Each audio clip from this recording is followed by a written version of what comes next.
અત્યારે કુંભ ચાલી રહ્યો છે અને 26મીએ એનું છેલ્લું સ્નાન છે.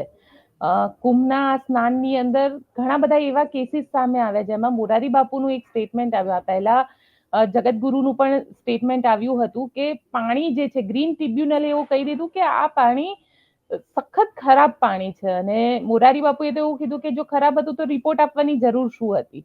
એટલે તમને શું લાગે છે, કુંભ ક્યાંક આમ જોવા જઈએ તો ગંગામાં સ્નાન કરવાથી પાપ ધોવાની વાત છે, તો પછી ગંગા કેટલી મહેલી છે? જીવો ગોપીબેન, જેટલા લોકો ગંગામાં નાહ્યા, માની લ્યો કે ભૂતકાળમાં એનાથી જાણે અજાણે થયા એ પાપ એને ધોઈ નાખ્યા, 2 ઘડી માની લ્યો. હવે નવા પાપ ન થાય એ તો વ્યવસ્થા એને કરવી જોઈએ ને. 80 કરોડ લોકો કે 60 કરોડ લોકો નાહ્યા આવ્યા, ટૂંકમાં અડધું ભારત પાપ ધોઈ આવ્યું, 2 ઘડી માની લ્યો, અડધું ભારત. તો હવે આપણને હવે એવું થવું જોઈએ ને, જે કઈ ક્રાઇમ રેટ થી માંડીને, જે ઇકોનોમી આર્થિક ભ્રષ્ટાચારથી માંડીને જેટલા પણ દુર્ગુણો કે જેટલા પણ થાય છે, એમાં સીધો 50% કાપ તો દેખાવો જોઈએ કે ન દેખાવો જોઈએ? કારણ કોકે કેવું જોઈએ, શું કામ આપણે ખુદે ક્રાઇમ નો રેશિયો, જે રેસ કાઢે છે, જે એજન્સી ક્રાઇમ નો રેશિયો બતાવે છે, એ લોકોએ કેવું જોઈએ ને, ભાઈ ગંગામાં મહાકુંભ થયો એ પછીના સમયમાં આટલો ફેર પડ્યો, 50% જેટલો ક્રાઇમ ઘટી ગયો દેશમાંથી. વિકાર ઘટી ગયો, ક્રાઇમ ઘટી ગયું, ગદ્દારી ઘટી ગઈ, મક્કારી ઘટી ગઈ, બધા સજ્જનોની બોલી સુવાસ ફાટી નીકળી.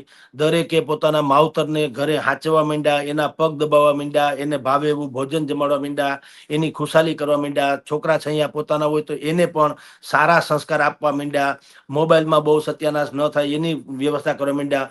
ગુરુકુલ શિક્ષા પદ્ધતિને અપનાવવા માંડ્યા. ચારેક વાર પોતે કચરો બીજામાં ન નાખે, દરેક પોતાના આંગણા સાફ કરે નહીં, સામૂહિક સફાઈ કરીને સ્વચ્છતા અભિયાન કરવા માંડ્યા. ગંગાનું પાણી પ્રદૂષિત હોય ધારો કે, તો ગંગાએ તો પ્રદૂષણ ફેલાવ્યું, પ્રદૂષણ તો મેન તમે ફેલાવ્યું છે ને. તો ન્યાની ન્યા શપથ લઈ લીધા હોય બધા 80 કરોડ લોકો કે આજ પછી ગંગા નહીં, તમામ નદી મારા માટે ગંગા જેવી છે, એકેય નદીમાં કે એકેય જાહેર સ્થળે હું ગંદકી નહીં કરું. આવું બધું થવું જોઈએ ને. આ બધું કાંઈ છે નહીં બેન. મૂળ શું છે? ગંગામાં નાહવાથી પાપ નથી ધોવાતા એમ કહેવાનો વારો નથી. એ વાત નથી. વાત 100% શાસ્ત્રમાં લખ્યું છે, તો ભગીરથી ગંગામાં કાંઈ ખામી નથી. પણ સવાલ એ છે કે તમારું શરીર તમે ધુવો છો, મન ધોવાની વાત છે. અને તમે જે કીધું ગ્રીન ટ્રિબ્યુનલ, એને જે રિપોર્ટ આપ્યો, તમે પાણીના સેમ્પલ ક્યારે લીધા એના ઉપર આધાર છે.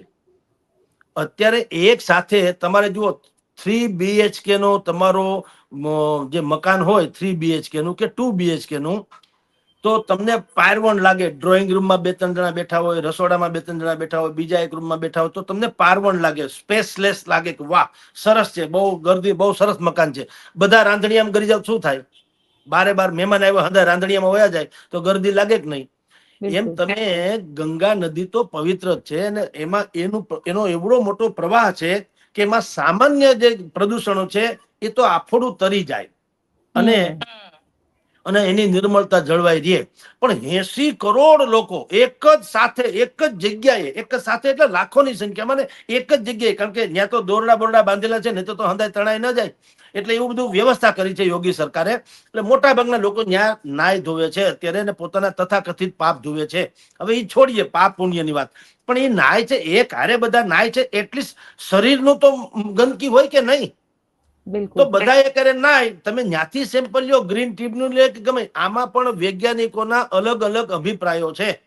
ગ્રીન ટ્રિબ્યુનલે જે લીધું ને રિપોર્ટ આપ્યો, એ ત્યારે બીજા વૈજ્ઞાનિકોએ કીધું કે તમે સેમ્પલ ક્યાંથી લીધું, ક્યાં સમયે લીધું, ઈ તમે અમને કયો તો ખબર પડે. તમારી વાત સાથે અમે સહમત છીએ એમ કે હાલો, કોઈ વાંધો નહીં. તો આજે બીજી એક એજન્સીએ કીધું છે કે એનું પાણી આઇકલાઇટ કેવું કઈ કહેવાય છે. ટૂંકમાં આપણે જેમ આરો હોય છે આપણા ઘરમાં, એનાથી પણ સારું જે સિસ્ટમ કહેવાય છે, એવું પાણી શુદ્ધ છે. એવું આજે એક વૈજ્ઞાનિકે, આજે એક સંસ્થાએ એવી જાહેરાત કરી, જે કાલના છાપામાં છપાશે, કે આ પાણી આટલું સુંદર છે, આટલું શુદ્ધ છે. એટલે હું શું કઉ છું બેન, આ તુંડે ટુંડે મતિર ભિન્ના, આમાં ક્યાંય તમને ઈ જ વાત ઈ છે. જનતાને તમે ગુમરાહ કોણ કરે છે? કેટલી બધી એજન્સી, કોઈ એક તો નથી. ધારો કે મેં તમને આપણે વાત અમરેલી શરૂ એના જેવું, અમરેલી પોલીસે સારી તપાસ, પેલા તો પાપ ન કર્યું હોત તો તપાસ કરવાની જરૂર નથી, પણ એને કરી નાખ્યું.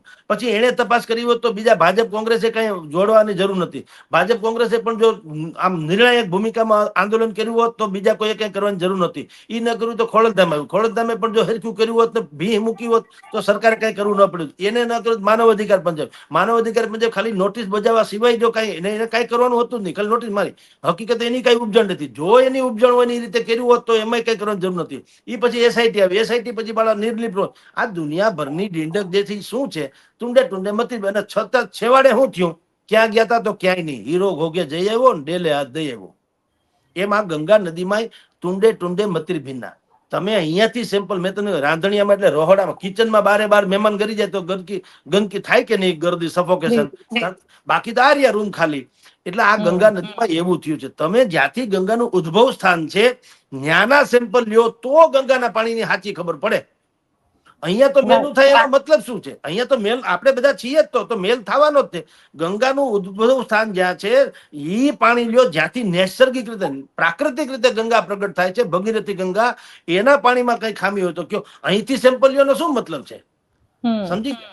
એટલે ઉકરડો કદી સુગંધીદાર ન હોય, ખુશ્બુદાર ઉકરડો એવું હોય. એ તો ઉકરડો હોતા હે, ગામ હોય તો પણ. એટલે તમે જો ઉકરડામાંથી ફોટો લ્યો તો ગામમાં ગંદકી જ લાગે. તમે ગામમાં ફોટો લ્યો તો ખબર પડે કે ઉકરડા દૂર છે એમ. એટલે આ બધી સ્થિતિ છે બેન જી.